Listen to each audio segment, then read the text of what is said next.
Shavua Tov, everyone, and Chanukah Sameach.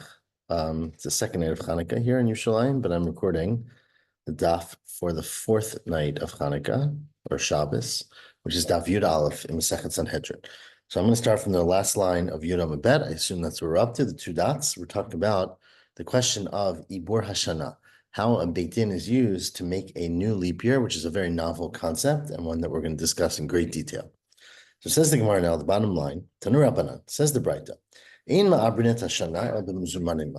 one of the issues about Ibur Shana, the numbers we talked about before, how many dayanim you need, and we'll talk more about it, but you have to invite them. That be mizumanim. So the nasi is to say to them, you are set aside to do this Ibur Shana.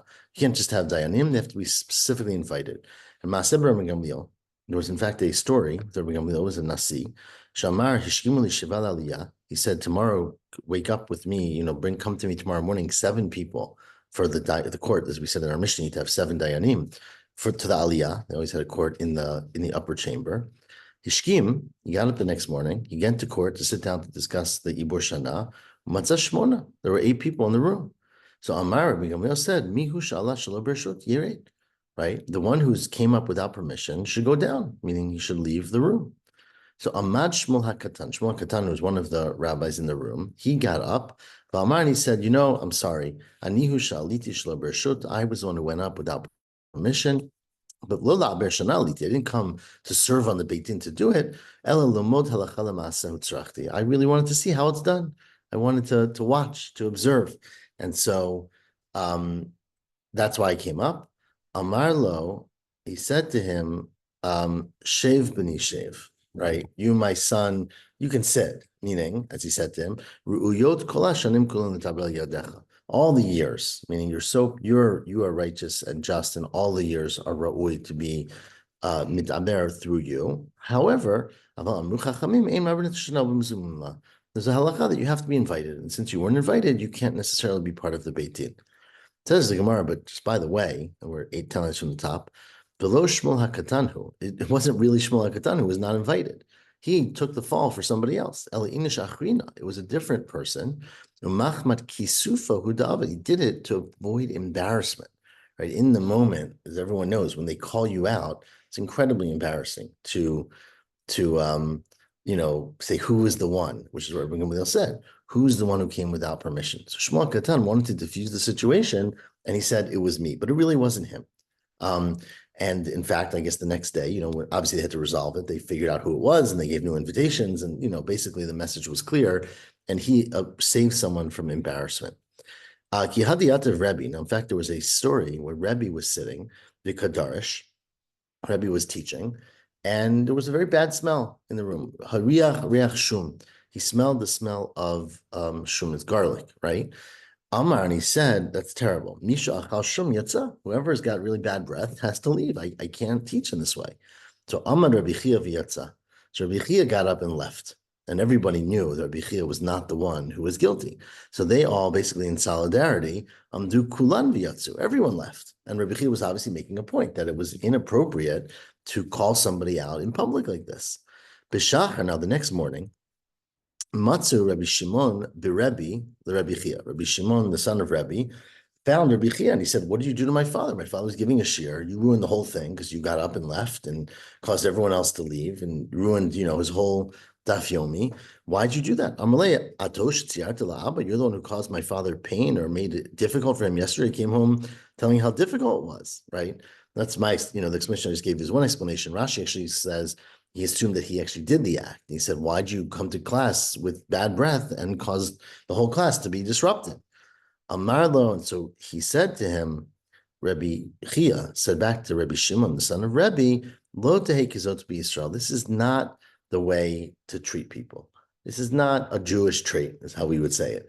Meaning you don't call somebody out in a way that would embarrass them. You could do it in some private way where you need them to leave, right? It's important. But because you can't handle the smell or for whatever, or if you're in a Beit Din and you need to have 7 people and 8 show up, someone's got to leave. But you have to do it in a way that doesn't call somebody out, doesn't single somebody out, and is done in a way that won't embarrass them. And it says in Rabbi Chia Hecha Gamarla, where did Rabbi Chia learn that that's the way you're supposed to behave? He learned it from Rabbi Meir. There was a story of Rabbi Meir. Tanya, as the Braita says, Ma'aseh b'isha achat. It's a crazy story. There was a woman who showed up in the Beit Midrash of Rabbi Meir. Shabbat the Beit Midrash of Rabbi Meir. Amralo, and she said to him, Rabbi Meir, echad mikem kachani b'bi'ah. Last night someone came to me and said he wants to sleep with me, and I said, I can't sleep with you. He said, I'll marry you, and he married me by sleeping with me. And he told me he was a student of Rabbi Meir, but I don't know who, right? And one of your students was Kachani Bibiyah. So now basically I'm married to someone in your yeshiva. I don't know which person. I'm not married to them. I can't get a get from them. So Rabbi Meir, instead of saying, which Talmud did this last night, raise your hand, which you could imagine is incredibly embarrassing. Not Rabbi Meir v'katam get kritut. Rabbi Meir himself got up and said, okay, just in case it was me, I'm going to divorce you so you can get free to marry anybody else. And of course, when he did that, everybody else, amdu katfu kulam v'natnula. Everyone gave her a get. So basically, but because Rabbi Meir didn't single out the person, he was able to absolve the situation. It's complicated, resolution. Everyone has to write a get, but resolve the situation in a way without embarrassment, so that everyone gives a get to this woman, so that she obviously can get remarried to or married to somebody else. Ask the Gemara, Rabbi Meir, how did Rabbi Meir learn this? That was from Shmuel Katan. Shmuel Katan was a Tana before Rabbi Meir, and generations like of Rabbi Gamliel. So the story we have of Shmuel Katan with the Ibor Shana, he didn't want to embarrass somebody and say it was you who wasn't invited, right? So he said it was me who wasn't invited. And asked the Gemara, the third to last narrow line, Shmuel Katan Mehecha Gamarla. Where did Shmuel Katan learn it from? That's from a story in Ezra. Shechanya ben Yechiel. Shechanya ben Yechiel was one of the leaders. There's a list of leaders who had marriages to non-Jewish women. He was not on the list, so he presumably was married to a Jewish woman. But he said to Ezra, but Ezra was doing this whole thing when he was trying to, clean up the yichus and make sure that people were married appropriately to Jewish people, and we knew who was from who. And it says, we're reading now the last narrow line, Bayan Shechanya ben Yechiel mibnei Elam. Shechan ben Yechiel answered Ezra, Vayomer laEzra, Anachnu ma'alnu be'Eloheinu. He spoke we, even though it wasn't him. He was speaking for the collective. We have rebelled against God. V'noshov nashim nachriot mi'amei haaretz. We've taken wives from the people who are not Jewish. V'ata yesh mikveh Yisrael zot. Right, and he said to him, now there's hope. Meaning we're gonna fix it. We're gonna separate from them, and we're gonna fix it. Right, the whole story that happened in Ezra. But the proof we're bringing from this is that he was not generally thought to be the one who was included among someone who married them, but he included himself in order to make sure that other people were not singled out. Ask Gemara, how did he know that? Second wide line. Shechanya ben Yechiel mehecha gamarla miYoshua. Now, it's not that Yeshua did this, but the story happened to Yeshua, because if you recall, after Yeshua came into Eretz Canaan, they fought a few battles, but they fought one in the Ai, and they lost very significantly, and it was terrible. And it says, Vayomer Hashem al Yoshua, Hashem said to Yeshua, Kum lech, you have to go. You can't be too depressed and give up on everything. Why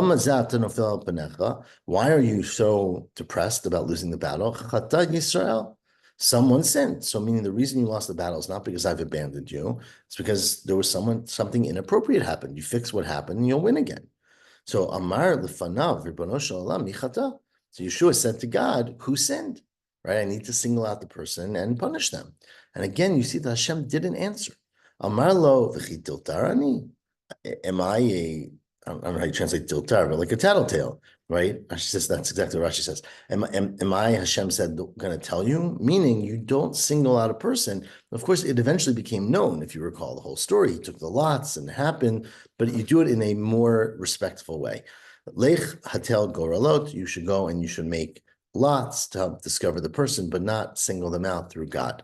Another pasuk that's a source for this might be from Moshe Rabbeinu, or Moshe, because Moshe says, again, Moshe speaking, not Moshe doing it, ad anam me antem, or Hashem actually says, right, to Moshe, how long are you going to not listen to me? And this, remember, was the story of those who went out to collect on Shabbat. It wasn't everybody, right? But Hashem said it in a way where he didn't single out the people who didn't follow the mitzvah of not collecting the man on Shabbat. And so again, you see that there's a tremendous sensitivity to not singling out people for blame, even if they've done something wrong, and getting them to admit it or getting it controlled in a private way. Continues the Gemara. Tanu Rabbana.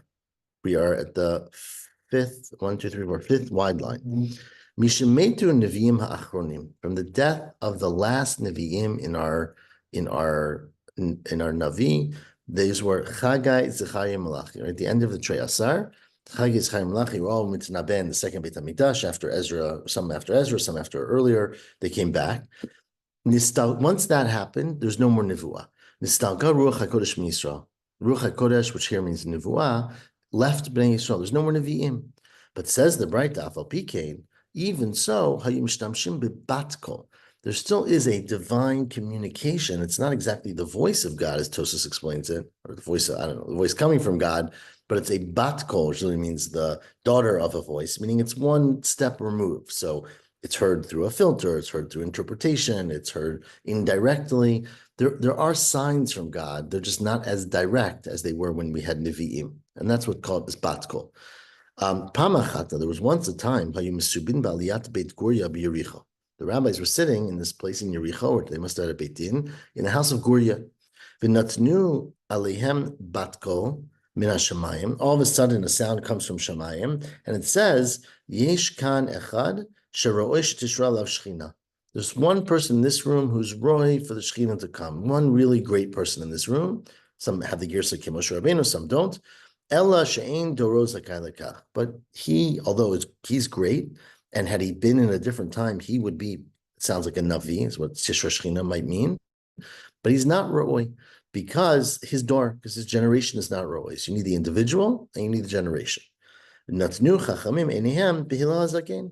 the room was sitting Hillel HaZaken. Everyone looked immediately to Hillel HaZaken, that he's the one who is so great that he would be a Navi, let's say, or be like Moshe Rabbeinu, if the generation was better. Now, when Hillel HaZaken died, they gave this hesped that you give for really great people, which says, Hi Chassid, this was a man who was a righteous person. Hi Anav, who was a modest person. Talmido shel Ezra, he was a student who continued the Talmud, the yeshiva, the teaching of Ezra. Shuv pamachat, another time, they were sitting in an aliyah, not in Yericho, but in Yavna. There was again a bat kol came out from Shemaim and said, Yishkan echad, there is one person here, there's a person here who's so great that he is ra'ui, that the Shekhinah should come to him, but his generation has prevented that from happening. And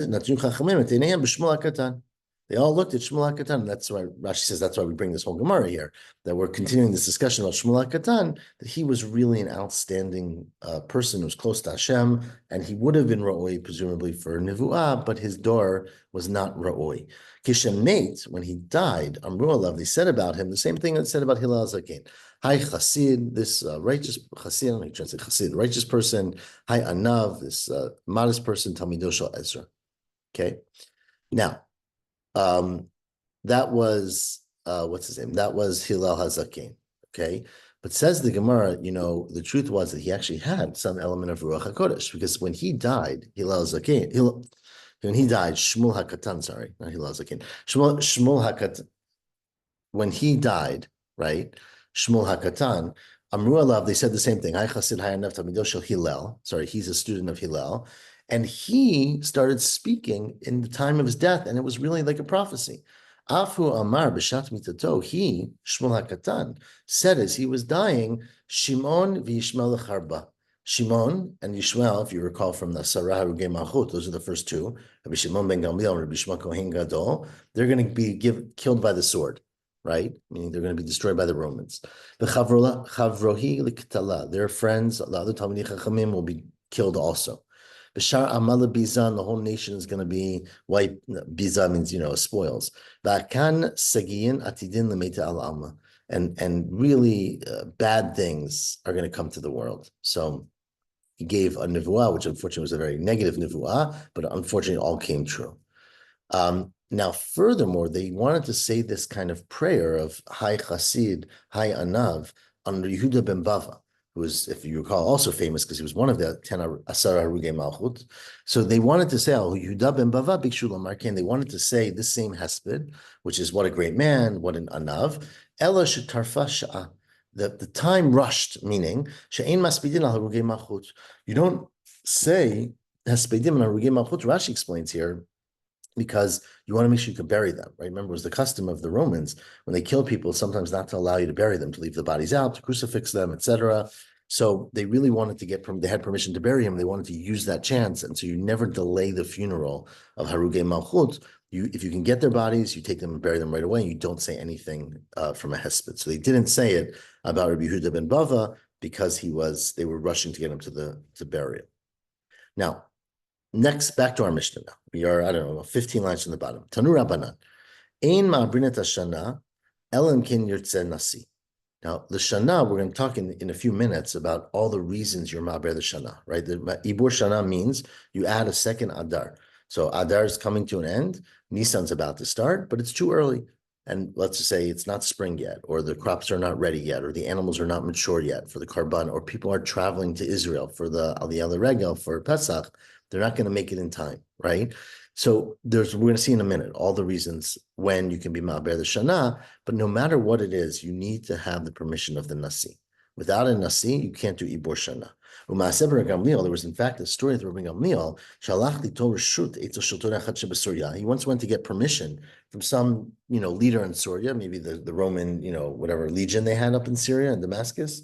So he had to go, or in Tyre, he had to go and get permission from them for something. So he wasn't in town, basically. And it took him a long time to get back. They were expecting him back, and he wasn't back. Now remember, you can only do Ibor Shana up till Rosh Chodesh Nisan. We're going to discuss this. So he wasn't come back in time. So what they did was, Ibruat Shana Almanat Shiyirtzeh Rabbi Gamliel. It was the 29th day of Adar, and they said, we want to make it a leap year. We don't have permission from the Nasi. We're going to declare it's a leap year if Rabbi Gamliel comes back and agrees. When Rabbi Gamliel came back, Amar V'amar Rotzani, he said, I'm okay with this. It turned out retroactively that it was effective. So they made it al T'nai, and they fulfilled the T'nai. Now, Tanu Rabbanan, let's get to the reasons. Why are you ma'aber the Shana? Says the Braita, Ein ma'abrin et Shana, you can only make a year a leap year, Elim kain haytatzricha mipnei hadrachim.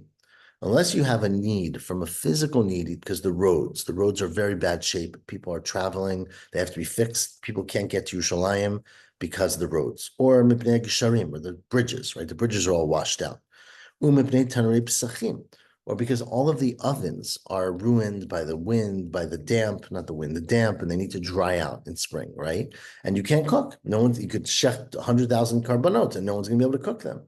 Or mipnei goliot Yisrael shenekru mimkomam v'adayin lo hagio. Or if you have word that there's a large contingency coming from Bavel or North America, and they're on their way, but their trip's taking longer, the boat's taking a long time, they're not going to make it by Pesach. So therefore, you push off Pesach so that they come. They'll be a little early, but they won't miss Pesach. We really don't want them to miss it if they're on their way, right? Aval, says the Braita, lo mipnei shelig, but if it's just snowing, inclement weather, that's not a reason to push it off. Lo mipnei tzina, not because of cold. Lo mipnei goliot shel Yisrael shelo akru mimkomam. And you can't do it if, let's say, there's a big community in Riverdale. It says we want to make Aliyah L'Regel, we can't get a flight. Can you push it off a month? We don't do that. We only do it if they're on the way. Now, Tosfos points out that we're about to have a second Braita that has other reasons. And he says there are many, the Braita don't seem to all agree with each other, but they're talking about different aspects. So this Braita talked about physical aspects. You can't have roads. You don't have bridges. People are on their way. We push it off because they can't get there. We want them to get there.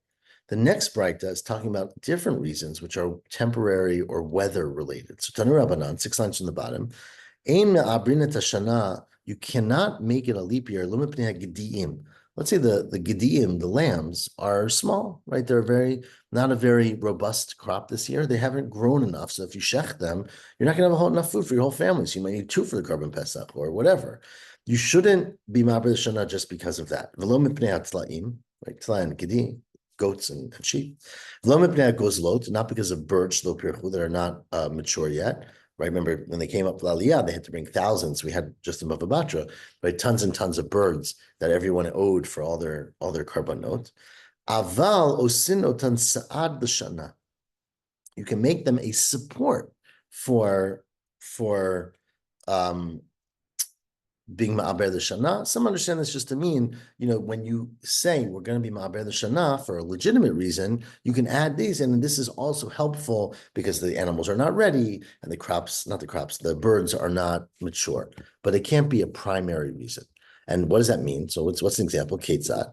So Rabbi Yanai Omer Mishim Rabbi Shimon ben Gamliel. Rabbi Yanai was quoted as saying over from Rabbi Shimon ben Gamliel. This is how Rabbi Shimon ben Gamliel would make an announcement. Like this is an official letter which says, "Mahodiin anachnu lechon." We inform you the gozlaya rechichim, that the birds, gozlaya are the birds, are soft, meaning they're immature. Amaraya da'atkin, the imra, the sheep, are thin. Da'atkin means they're skinny. Vizimna da'aviva lomata. And the time, which we're going to see in a second, that's a real, so these first two are not reasons to be ma'aber the shana. The third one is the time of Aviv has not arrived yet. Remember, you have to have Pesach, Bisman ha'aviv. And so because of these and these supporting reasons, Shafrit milta ba'anpai, it seems good to me. Shaper means good, as we say on Shabbos, right? It's good to me. Va'osifat ashata da talatin yomin. I'm adding on to this year 30 days. That's a leap month. Now, says before we get into the details of Reb Shimon ben Gamliel, what do you mean 30 days? Meitvei, what about the Breita? The Breita asks, Kama ibur shana, right? You add a month to a year, how long is the month? A month could be 29 days or 30 days. So says the Breita, Kama ibur shana shloshim yom. The extra month is 30 days. Says Reb Shimon ben Gamliel, no, it's a chodesh, which we think means 29 days, right? Not 30 days, 29 days.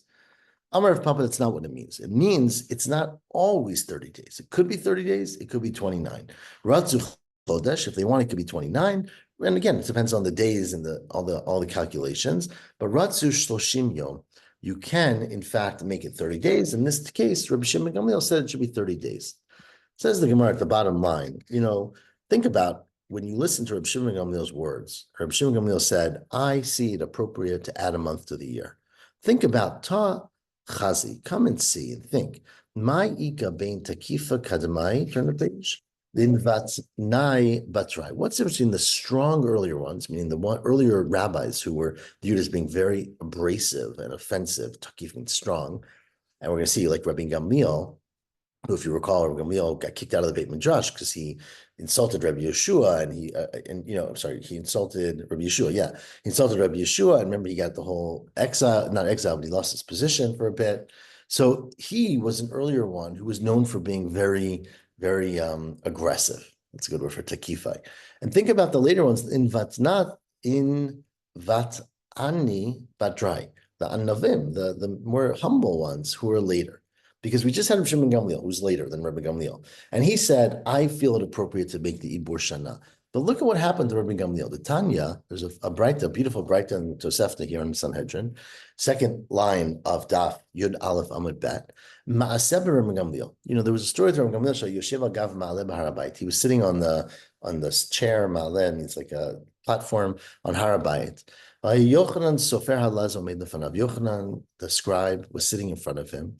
And Rabbi Gamliel was telling him what to write to proclamations, right? He was the Nasi. He had 3 cut letters, meaning 3 prepared documents that he was going to send out as official rules, proclamations of the land. Amarlo, so Rabbi Gamliel said to the sofer, to the scribe, Toligata Chada, take the first letter, number 1, and write the following. La'achana b'nei Galila, Ila'ah. To our brothers who live in the Galil Ha'elyon, right? The higher Galil, like what we call Syria now, Lebanon, I guess, right? All the way up. Ulachana b'nei Galila tata'a, and to those in the lower Galil, which is really our Galil, right? Whatever, that area. Shlomchen yaski. May the peace be with you. Let's read in Aramaic here. May peace be with you. May you achieve peace, is what yaski literally means. We are writing from the house of the Nasi to inform you, Tizman bi'ura mata, that the time for the bi'ur, I'm not going to go into it, but many hold that there's a time that you're supposed to do the truman, the maaser, and the time for the bi'ur has come, la'afrushi ma'asra mimatanat zeta, to take off maaser from the olive press. Okay, so it's time to pay taxes, or not taxes, but maaser. Okay, that's letter number 1. He sent it north. Toli gar techada, take another letter, and write to the southern people. Lachana b'nei droma, to our brothers in the south of Israel. Shlomchen yaskei, may you have peace, right? May you have peace. Mehodin anachnu lechon, we want to inform you from the house of the Nasi. Dizman biura mata, that the time for biur of maaser has come. Lafrushi masra mi umre shuvlaya, to take off maaser from your grain. Right, in the north, I guess they had animals. In the north, they had olives, sorry. In the south, they had grain. It's time to take maaser. Anyways, that's two interesting historical letters, not relevant for us. The third letter is very important. Tul igar techata, take another letter, number 3, and write the following. La'achvana b'nei galvata b'Bavel, to our brothers in the galut in Bavel. Ula'achvana d'b'madai, and to our brothers in Madai, which is Parasim Madai. So the basically Bavel, Iran, Iraq. Ulashar kol galvata d'Yisrael, to all the other Jewish people in Galut, even in America. Shlomchem yiskein la'alam. He adds a word here. You should have peace forever. So maybe they need more help out in Galut. Mehodi'in anachnu lechon. We want to inform you that the birds are weak. The imraya da'atkin, and the sheep are immature or skinny. V'zimna da'aviva lomata, exactly what Reb Shimon Gamliel said. The time of the aviv, the time of the spring has not come. And now hear what Reb Gamliel said. V'shafra milta b'anpai, it looked good to me. That's where Reb Shimon Gamliel stopped. Reb Gamliel continues, u'ba'anpe chavirai, and my friends. And we together reached a consensus. We're adding 30 days. So now this seems, Rabbi Gamliel has his reputation as being the super aggressive and rough guy. And here he says, we reached consensus. Like he's a consensus builder. Says the Gemara, it could be, but it could be because he was humbled. It's after they deposed him from being the Nasi. So remember what happened was Rabbi Yochanan Zakkai was appointed and they had to share it. Sorry, Rabbi Elazar ben Azariah was appointed as the new Nasi, and then they brought Rabbi Gamliel back, and it was 3 weeks one week the other, whatever the Gemara discusses in Brachot. So then he actually was not a sole Nasi, so he had to consult, not because he was necessarily more humble, but because he was a joint position. Okay, back to the Gemara. We're at the 2 dots, almost halfway down on Yud Aleph and Bet. Tanur Abanan says the Braita, a third Braita now about this topic. Ashlosha dvarim ma'abrim et hashana, for 3 different things, 3 different calendar things. We basically make an extra month. Ala aviv, if the grain, aviv refers to the grain, but the grain is not ripening, right? So the grain has to come before Pesach, so you can bring the carbon to Omer. If the grain is not going to ripen before Pesach, that's one reason. Al perot ilan, remember the fruits of the trees were brought on Shavuot, right? Let's say you look at your apple tree or peach tree or orange tree, and it's not going to be ready by Shavuot. So you say, maybe we should push this off. So that's al perot ilan. The al ha-tkufa, and the tkufa is a big debate about what the tkufa is. Remember, tkufa are the solar equinoxes and things. And that has to be either that the spring equinox has to be over Pesach, or there's some explain over here. I think Rashi talks about some of this. No, not here. Not Rashi is not actually. Rashi does say there could be either Tkufat Tammuz, which is late, which is the summer one, or Tkufat Tishrei, right? Because we don't want Tishrei to fall out after Sukkot. So if we want Tishrei to come at the same time. So anyways, they calculate that the Tkufa is going to be off, and you're allowed to be Ma'aber if you have 2 of them. Al Shnai Mehem Ma'abrim. So if you have 2 of these problems, the Tkufa is not there, the fruits are not ready, you can be Ma'aber. Al Achat Mehem Ein Ma'abrim, but for one is not enough to be Ma'aber. Ubizman Sha'aviv Echad Mehem Akos Mechim. If the aviv, if the fact that fruit is the grain is not ripe is one of the reasons, everyone's happy, because then it means that the grain is not ripe, right? And by the time let's say it took 2 extra weeks, so it'll still be very fresh for Pesach. If the grain is ripe a month earlier and you're ma'aber the shana for other reasons, you're gonna have very old, moldy, stale grain, right? You're not gonna have good grain. So they would like it if the grain was the main reason or one of the reasons for ibor shana. Now, Rabbi Shimon Gamliel says, ala tkufa. You're ma'aber the shana for the equinox, for the tkufa. Says, what does that mean? We already said that. Iboilu. Ala tkufa smichim. Is he saying that they'll be happy if the tkufa is one of the reasons? Or is he saying, ala tkufa ma'abrin, that the tkufa is enough alone to be ma'aber the shana? teku, and we actually don't have an answer to that question. So that is the next Braita. The following Braita, again, 2 dots, I'd say a little bit more than halfway down, maybe 2/3 of the way down. Tanu Rabbanan, there's another Braita that says that, the question, of course, is whose grain is not ready, right? Who needs this to come? So says the Braita, Ashlosha Artzot Ma'abrin Tashana. There are basically 3 jurisdictions that matter when we make these calculations. One is Yehuda, Judea, Aver HaYarden, over the Jordan, the other side, right? The Hagalil, and the north. If there's a problem, let's say the grain's not ready, or the birds are not ready, maybe, or the tkufa, I guess tkufa would be everywhere, or the fruits of the tree are not ready. You can do it if 2 of the neighborhoods are going to be affected, right? But if one of them is affected, then you can't. That's not enough. Let's say there's no grain in Yehuda, but there's grain in Galil. So that's not ideal because you got to schlep it down. But you have to do that. You can't be ma'aber the shana. But if Yehuda is one of the areas that is needed to be ma'aber the shana, hakol smechim, everyone's happy because we prefer, doesn't mean ma'akev, we prefer she'ein omer ba elam Yehuda, because the carbon ha'omer really has to come from Yehuda. Okay. Where my Tanu Rabbanan, one more Braita, I think we'll have time for one more.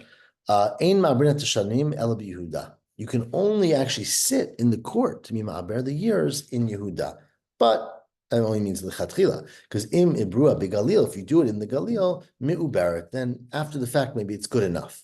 Tosfos is bothered, of course, that we have stories where Rabbi Akiva did it in Bavel. So anyways, but you can look at Tosfot to ask that question.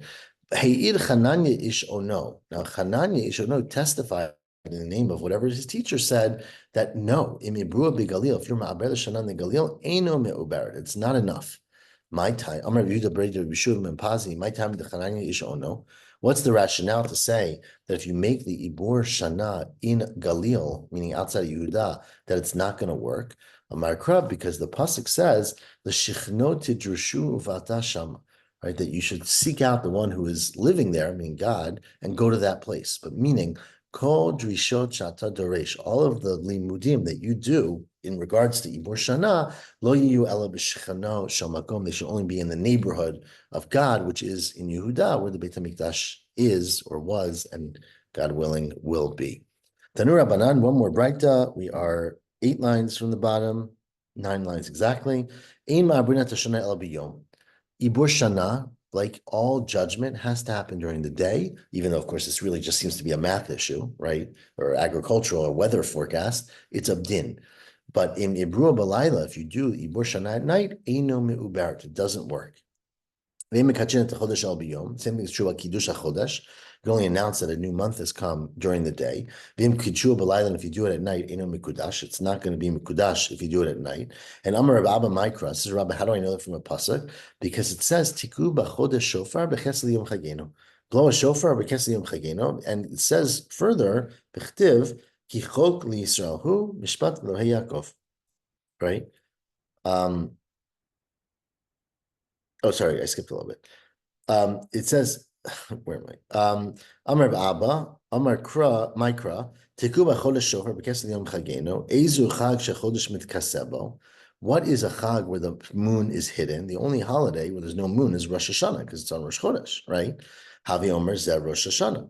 And the pasuk continues in Tehillim and says, Tichtiv ki chok li Yisrael. That day, that holiday is a chok for Yisrael. Mishpat Elohei Yaakov. It's a day of judgment, which is how we darshan it, of course.